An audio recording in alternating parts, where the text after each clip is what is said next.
So I just wanted to mention the three basic elements of any English lesson. In fact, any kind of lesson.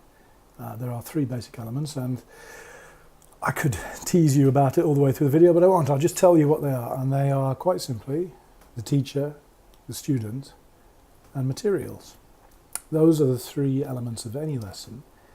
And the reason that I bring them up is that's going to be really what I'm going to structure a book that I'm writing about how to teach English in Japan, which I'm basing on 10 years of experience that I've been doing running a school with my wife, and I've been teaching all that time.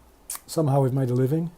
I wouldn't say that we're phenomenally successful, but we've made a reasonably comfortable living and enjoyed ourselves. So as a way of celebrating that, I thought I'd write a book and do a series of videos that might help other people interested in teaching English. So the very, very basics, three factors: teacher, student, materials. The reason to bring up those elements is, if you think about it, you have control over at least two of the three. Even on a bad day, you have control of the two of the three elements. You maybe can't control the students, but you sure as hell can control yourself. And the more experience you get, the better you get at doing that. And you can control the materials. You can decide what you're using, what you're teaching. And in fact, if you have your own business, you can begin to shape who your students are. You can attract the kinds of students that you want to teach.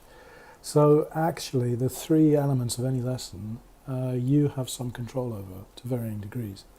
No, I mean, there may be days when you're feeling down, so the teacher element of the three is down, but then if you've got good materials, that will carry you, and hopefully if you've got decent students, that will carry you. If you've got bad students, bad materials, and you're not really into it, you're in trouble.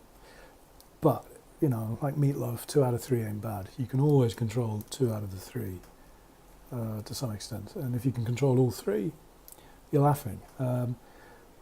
If you can, then you don't have discipline problems. You'll have fewer interest problems. You'll have motivated students if you control those 3. Now, of course, there's a lot more to be said about controlling those elements. But if you think about a lesson, teacher, student, materials, cover those bases, and that's your start.